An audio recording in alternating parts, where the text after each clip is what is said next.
I can really think of a team going for that approach is Super Perfect Team in the qualifiers for BlizzCon. We're also using Zagara in the Dynasty Network, so maybe this is where they're just picking it up for SPT, and that is something that at the time the Chinese meta could not figure out how to deal with. Both Zero and eStar were just like, what? That's not fair. We fight. We don't push lanes. What is this? Why is your Zagara there? it is an interesting trade. You can't kill what's not there. You can't kill what you can't see. That's the old motto. I don't know who said it, but it was somebody that it was obviously really cool because I still remember it. All right, we're going into Braxis Holdout for game number 2. It is a best of 3. All series today, best of 3s, best of 5s from here on, or from tomorrow on out. First pick Zagara incoming. I'm kidding. Zarya, I think, is going to be a high priority ban or high priority pick on this map. We see a lot of it. Gul'dan has the single best wave clear when it comes to the Zerg wave in the game, more so than Sylvanas, especially if you can stack him up. Depends. We've been seeing a lot of Felflame build as opposed to the Echoed Corruption. Both are very, very effective, though. Man, that Gul'dan ban hurts TFC. They first pick him both times that they played in Braxis. The one thing that does fall into their favor, it's something that we talked about in the load up to this, is the Morales pick, and it is something that we see a lot from other regions on this map, and it's something that we know does work, so it's something that it's a strength of theirs and they can use it to their advantage. I don't know if I'd want to see a double support like we did last game, but Tassadar being banned out, no more Archon, please. Zul'jin is also something that TFC have in their arsenal to bring out, and something that eStar may not have very much experience playing against. Yeah, and again, Zarya is left open. Zarya, I think, would be a great early pickup. You get so much value, doesn't have the need for mana, can continue to soak up that damage, and does so well in the 4-man. I think it's one of the things that with Zarya there, you know, in certain regions, especially Korea, they prioritize it very heavily. If they opt to go something like a Zul'jin later, it would definitely fit very well along those lines. You think about Zul'jin if he goes Taz Dingo, you have that safety shield to come out there. From Zarya, there's a lot of cool things you can do. And it's something that TFC have played before. When they have played Braxis in the past, they've either picked Gul'dan Zarya or Gul'dan Lieutenant Morales on both.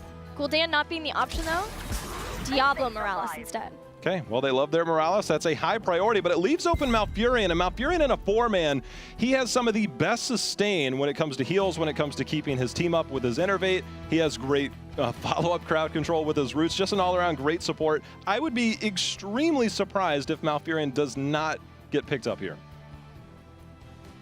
Is it crazy that I kind of like Rhaegar though too for them?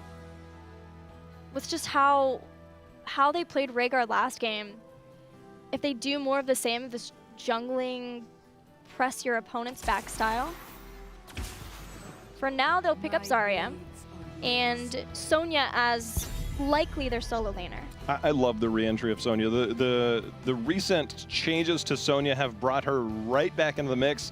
Her solo lane potential, her sustainability is just, it's so good. I think that really solidifies their top lane. Ragnaros still left open. You almost wonder if that might actually be the ban after Ragnaros was a priority pick for TFC last time, but it's up to TFC right now for the ban. Do they target the support? As you said, Rhaegar did so well. They could also, it's really difficult to ban out anything right now because you've already given up Vala, Zarya, Sonya. The warrior pool is so heavy. I mean, with eStar right now, they're in a really good spot.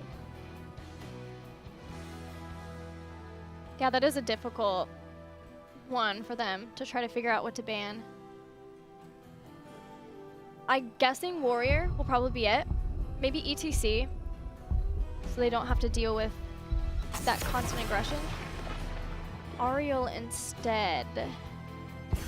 The old Ariel-Zarya combo. And neither of them rely on mana. And that's one thing. There it is. There's the Zul'jin ban. Nice. They have done their research, Gilly. Yeah. Zul'jin with Stim Drone is something that TFC played in the regionals. That, I feel like that really hurts the plans for TFC. Not having Gul'dan, not having Zul'jin, these are huge comfort picks, not even having Vala. It's definitely focus targeted. It kind of... Those are 3 of the same heroes for Papa. Like, those are his 3 comfort heroes, really. He plays some Tracer, some Tychus. We haven't had a single Tychus yet, Tychus, I don't know if we're going to see a lot of Tychus this tournament. You know, the recent changes to his range and stuff like that are in effect during this, so probably less priority on that. I was going to say Raynor. Raynor is the only backup option that you can really fall that falls into that same wheelhouse. It's Stitches! And there's the mouth. Okay, now, I love the mouth, of course, with Stitches. Nice. Oh my. Well then, Morales and Raynor. I love this meta. It's so crazy. Okay, here's the thing about Diablo, Raynor, and Morales. Now, Diablo has a charge that he can use to get out, but outside of that, Raynor, if he opts to go movement speed at 7, he can. But all those heroes, Thrall's going to be your solo laner. All those heroes lack any type of instant mobility, like a Vala has a vault, or somebody has a dwarf toss, or a barrel roll if you're false stat. So you lack that mobility, and Stitches loves low mobility heroes. Yes. You grab them, and they have a hard time walking away. You have Zarya that can put the damage, you have the roots to lock them in place, and Vala will follow you to the end of the earth. If she, and you got to think Hot Pursuit is going to be the level 1 pick. You just auto attack, follow. If level 10, you have Rain of Vengeance. I mean, you basically do whatever you want if you land the hook. Yeah, that's such a great point you make. The mobility is severely limited for TFC. And the one Raynor pick we've already had this tournament did not work out very well because of his lack of mobility. His positioning is terrifying. Sylvanas is the final choice for TFC. So now with Sylvanas, they're really banking on being able to win the first couple of phases and snowball hard. She does at least provide great defense counter-wise versus the Zerg Rush, but in this instance, the targeting of one specific player and role looks intentional to me. It really does.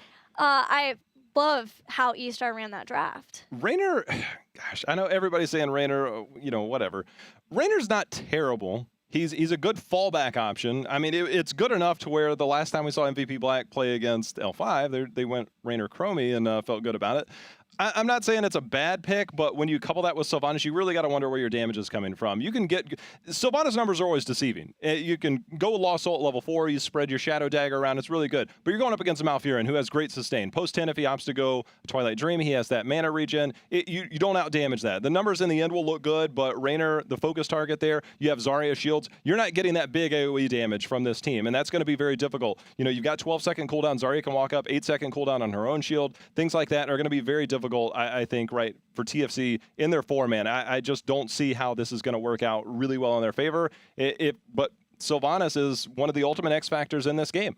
You can lock down structures with her trait, and so if things go your way, you get one pick, you rotate that in. It opens up opportunities that might not necessarily be there for other heroes, but it's going to be difficult to get those opportunities. Yeah, it does put a little bit of extra emphasis on eStar to make sure that they don't mess up at all, because if you give Sylvanas even a little bit, she will take a ton. And with a big Zerg Rush, that can easily be, you know, you look at 100 to 0 Zerg Rush normally, and you're looking at Towers Fort, maybe depending on how things are going. If you're up against Ragnaros, not as much, of course, but once you have Sylvanas in the picture, and there is no Ragnaros here, which is very interesting to see, by the way. Yeah, Thrall being the pickup there.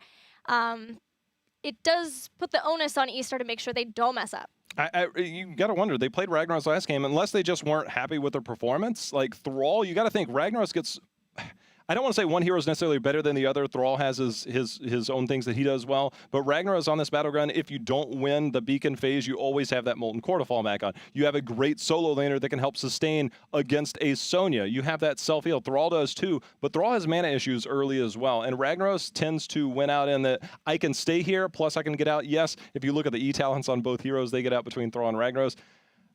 I generally think Ragnaros falls into the better solo laner plus the best defender in this case. Do you think maybe TFC are looking at the Thrall more in the team fight capacity? Because it was drafted after... Was it drafted after Stitches? No, it was drafted before. Never mind. I thought maybe they were looking at the Stitches and like, okay, if maybe we can abuse his lack of mobility a little bit. If he gets a hook, goes in a little bit too far, use Sundering to throw him back, just try to take him out, wailing around on the back if they need to.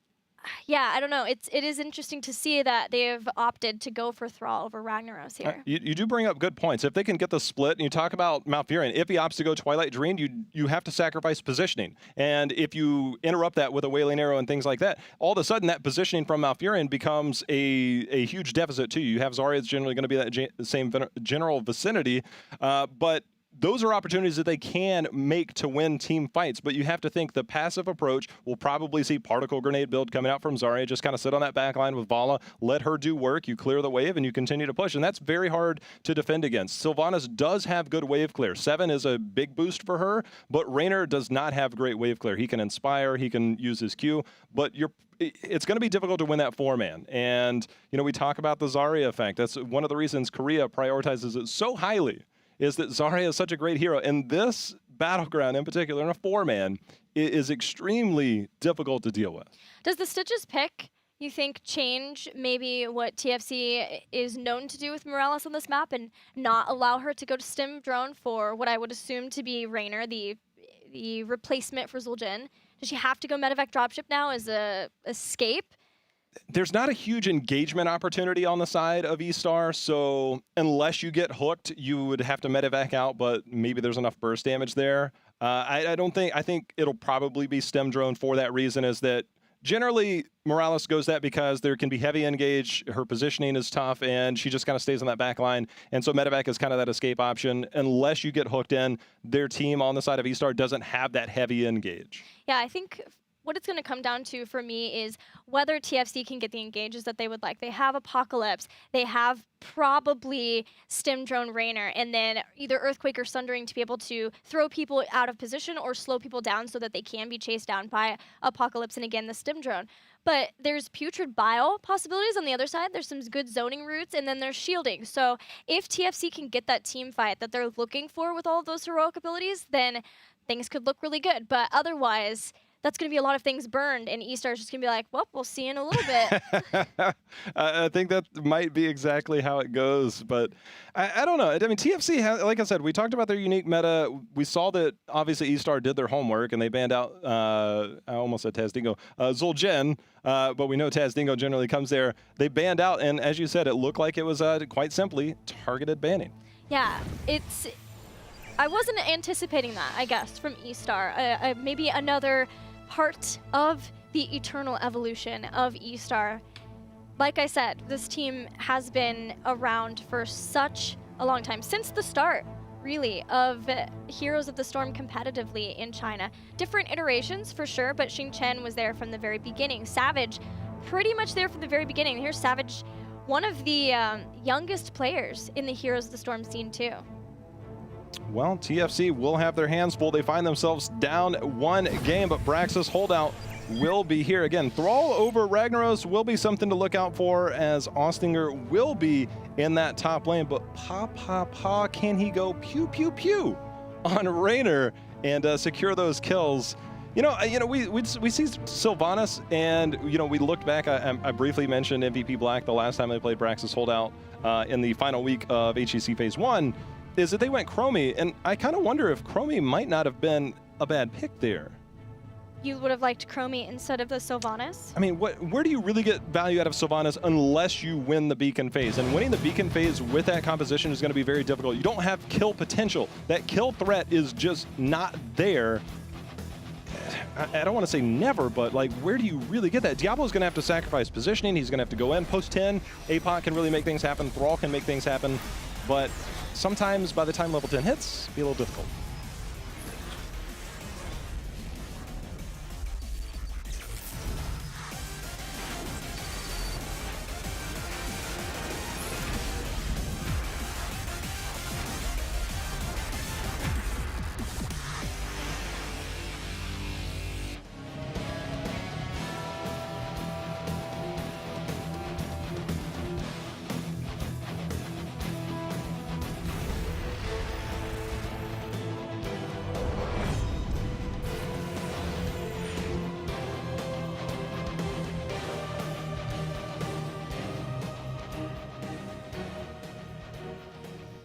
In the red, Team Face Check down 1-0 in the series, but we're gonna introduce eStar first, as well as Boxer heading into his bunker.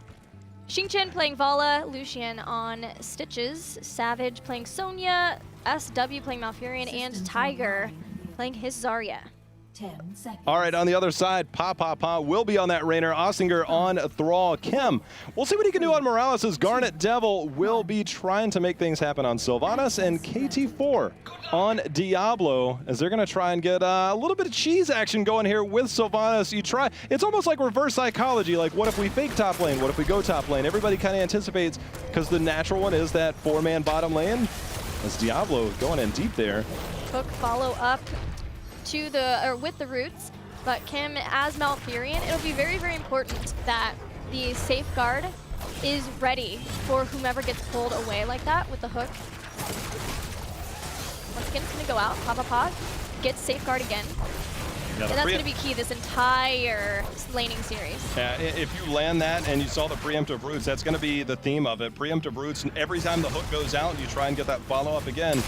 Not really worried about mana. There's the hooks, there's the roots, Diablo, and there's going to be first blood of the game.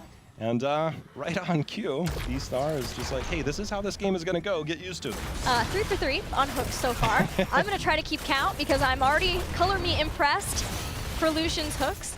And just as Kim was going back to, that's the other thing is, if eStar can just run Morales out of mana, force her to back, not be able to, or even just use the well tap and eventually back, that's going to be a big opening for eStar to be able to make some more kills happen. I want to move back to the Sylvanas discussion and why maybe they decided to pick her.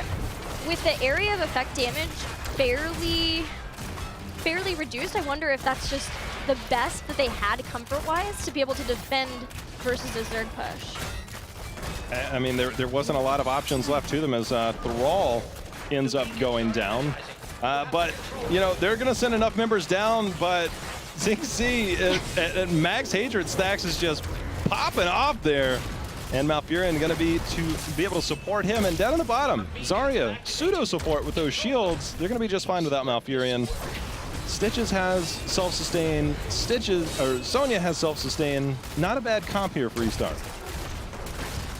Once again, a 2-3 split as eStar keeping Malfurion and Vala in the top lane to put the damage on Ostinger and maybe just take down a fort for free with only Thrall there as the defense. TFC are at least going to hold on to the bottom beacon for now. You really want to not let another snowball happen to them like last game. Well, the beacons are going to be shared here again, but that damage in that top lane is definitely going in favor of Vala and Malfurion. And right now, you got to kind of wonder if this is just a fair trade. Again, you have so much healing on the side between Sonya, between Stitches, that it's not really that much of a threat to be without the support. As you see the Zarya shields continuing to go out anytime anything gets any bit crazy, there's no threat. And a fort is now gone. Well, Morales can heal on the point for a long time. So finally, KT4 moved on to the point, was able to take it back, but not before giving up eStar 26% of the beacons. They have a lot of damage they can do. eStar is full aggro onto TFC's side of the battleground, even trying to steal away the Hellbats right as they were available. But TFC at least going to stop them from that, but it was all a distraction, right? TFC send too many members up to try to defend and push them off, and now they've given up 66% of the beacons. Nobody is in position in the bottom lane. All 5 members have been brought up. A hook doesn't land on a hero, but with nearly 100% of the beacons already, eStar continuing to hold this, they'll take 100% so quickly. Well, they have themselves a full level lead, Gilly. They have themselves a 100-0 Zerg wave, and they're going to have Sylvanas that's going to try and defend this. And top lane, fort already down. We're 4 minutes in, and this is pushing keep wall. Keep wall. I don't know if I want to say no respect or just like try us. Will you punish us? If not, you'll lose the game. 7-6. It is crazy to see such an advantage early on in the game, but yeah, it goes back to them focusing on the top lane. Nice overpower for Tiger. He's not getting out of here. Even though eStar were quick to respond, trying to take down a sidewall. Yeah, that's sometimes when you play against Diablo, it kind of slips your mind a little bit. You're like, oh, Yeah. I should not step too close to this, and you get tossed over the wall, and there's basically no escape. And, you know, small victories like that can go a long way, but the instant rotation by eStar, they rotated out, only one person here to defend, and they are just pressing the advantage. Take 2 more towers, get set up. You can already see Sonya making the rotation to be starting, once again, jungling Xing Chen. Blown up for another kill for TFC. They're going to chase down. We'll see if KT4 can get the body blocking in time.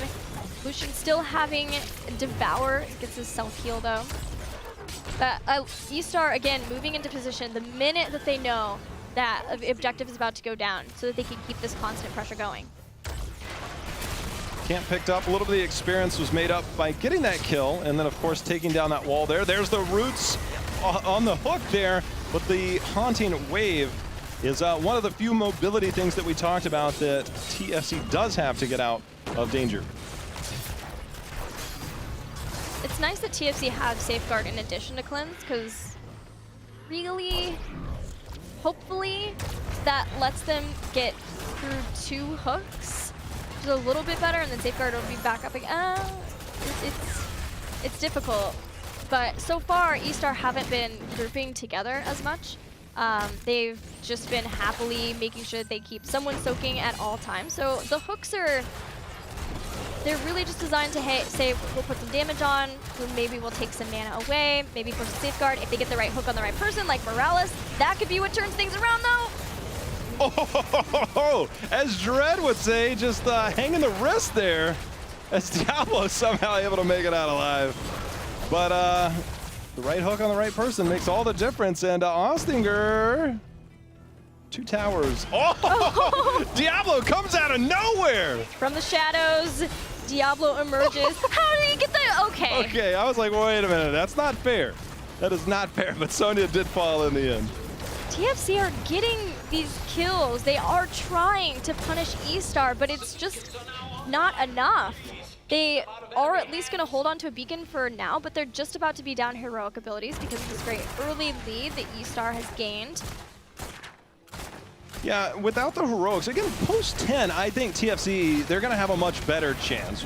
No matter what Thrall goes, it's going to be good. APOC, again, the Wailing Arrow is going to be the ultimate X factor. Will we see Tranquility or will we see Twilight Dream? It's going to be Twilight Dream. So again, if you see Malfurion start to posture up and sacrifice that positioning, that's when you can use Wailing Arrow, and that's when you can choose to have that hard engagement. You know, we'll see if it's used defensively or proactively.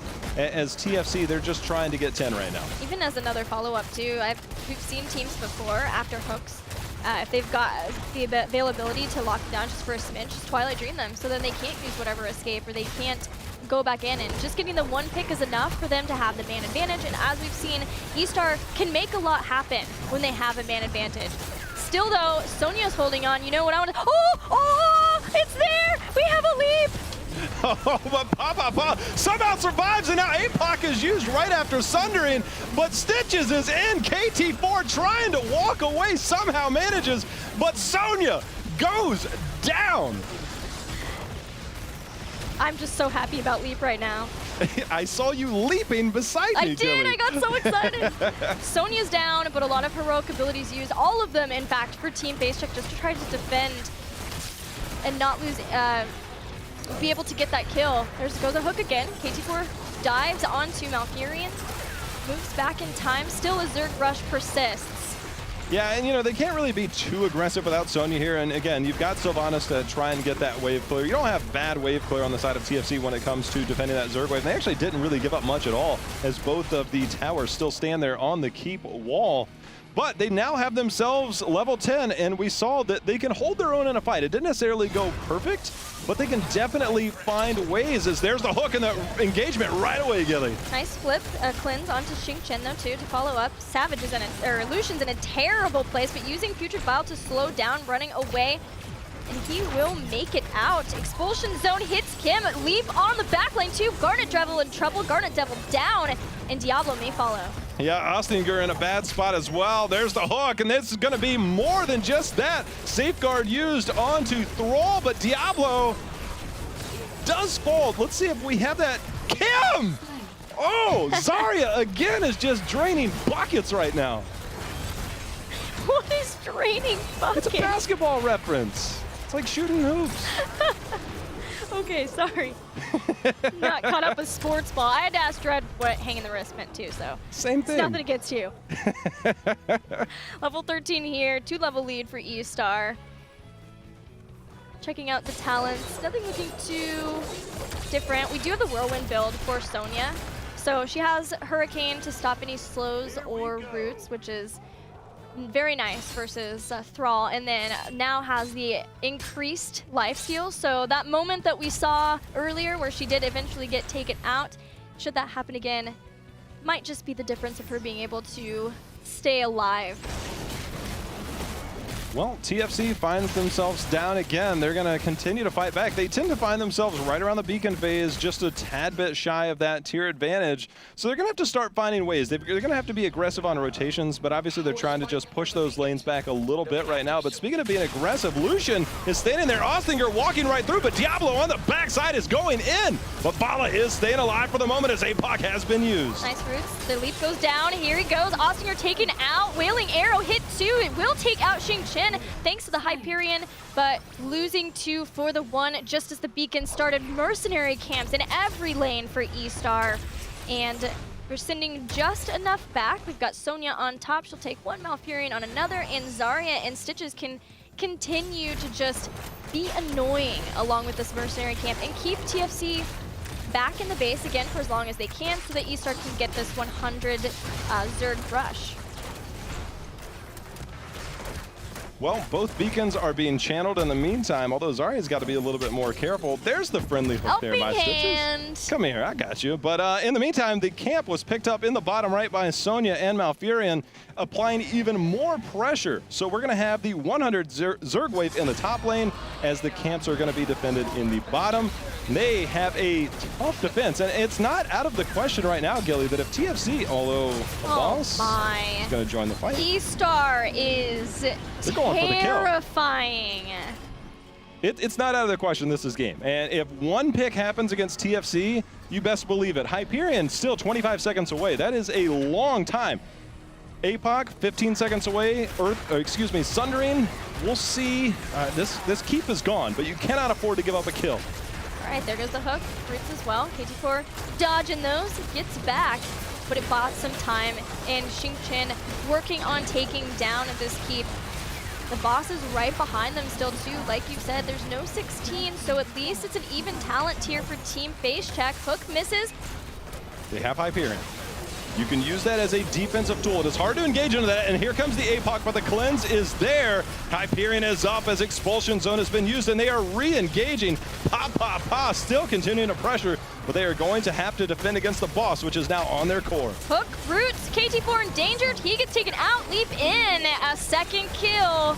And things are going from bad to worse for Team Face Check. Apocalypse and Sundering were used at the same time. There just aren't really any tools left at that point once eStar could go back in, and that's the thing with Stitches, is that Hook isn't a heroic ability. It's up every, 16 seconds, so that they always are able to make a play like that happen. And that one play, all it is, Xingqian looks so happy. And J-Hal, I don't know if I have ever seen eStar look like this. Looks so smooth. They're super refined right now. Yeah. And I'm sure it was almost impossible to keep up with that hook accuracy. I know you wanted to in the beginning, but he was just like, every time I got it, every time I have it, I'm just going to throw this out. There was one time he hooked a mercenary, okay, so. But there was also one time he hooked his teammate and saved his life, so. Balances out. Yeah, easy. Yeah, I'm amazed from eStar.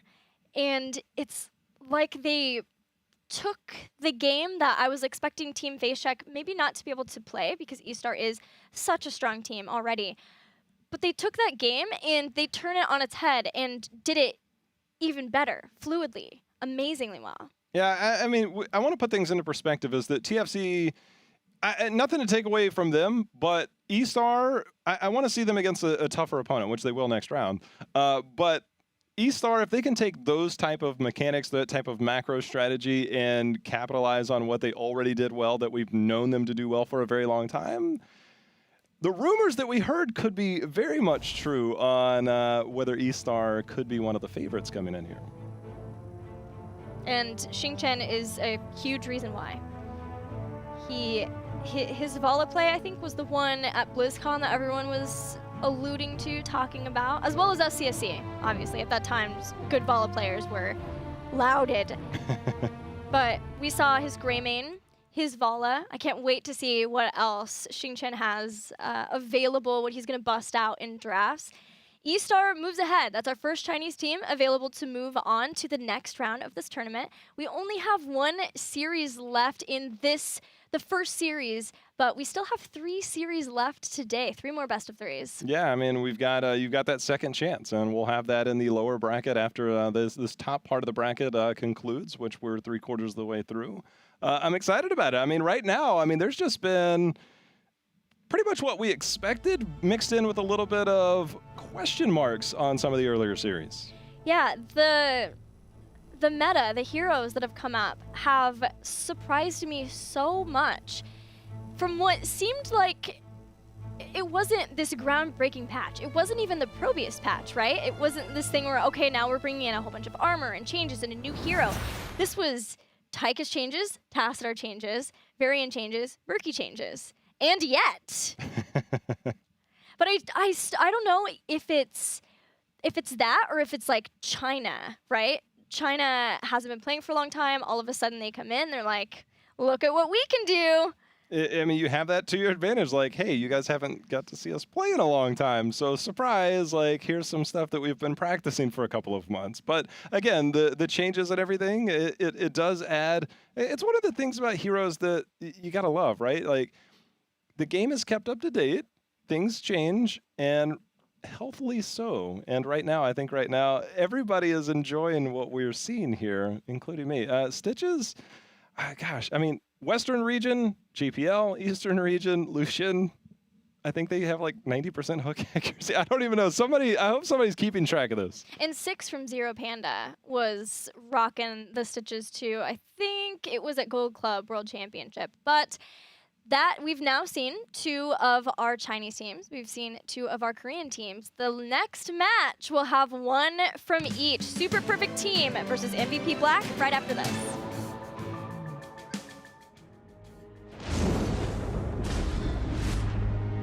Fall before the might of the king.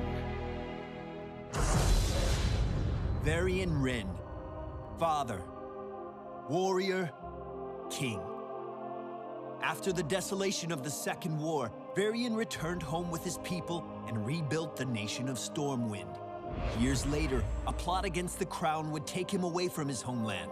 Awakening with no memory, he became the gladiator Logosh, and through many adventures, fought his way back to his kingdom and his son. Varian's ferocity was legendary, and he ultimately gave his life to secure Azeroth's future. Now, in the Nexus, he stands tall as a true hero of the storm. Varian is a versatile melee hero, but even more, he's our first multi-class hero, which means by selecting certain talents, he becomes either an ally-protecting warrior or a furious, well-armed assassin.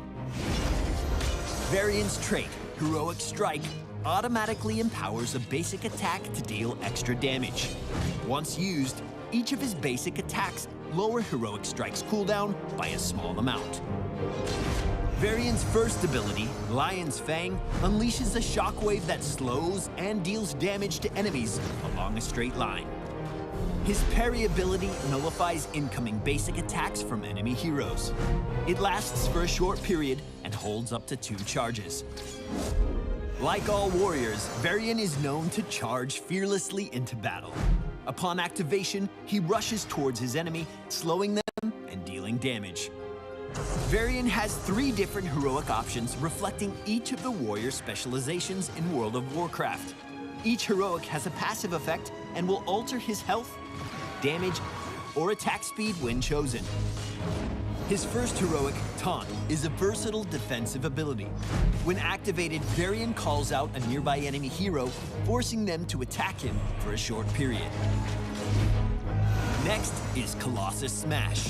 With a swing of Charlemagne, Varian deals heavy damage to an enemy and inflicts the vulnerable status, increasing their damage taken for a short time. Varian's final option is to unleash the Twin Blades of Fury. This heroic's effect is passive and dramatically increases the speed at which basic attacks refresh his trait Heroic Strike. In addition, his attacks will increase his movement speed.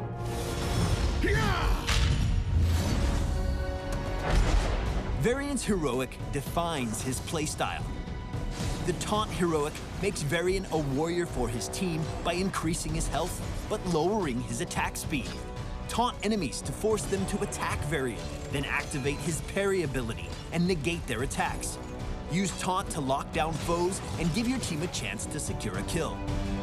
Twin Blades of Fury turns Varian into a sustained melee assassin, increasing the speed of his attacks while lowering their damage.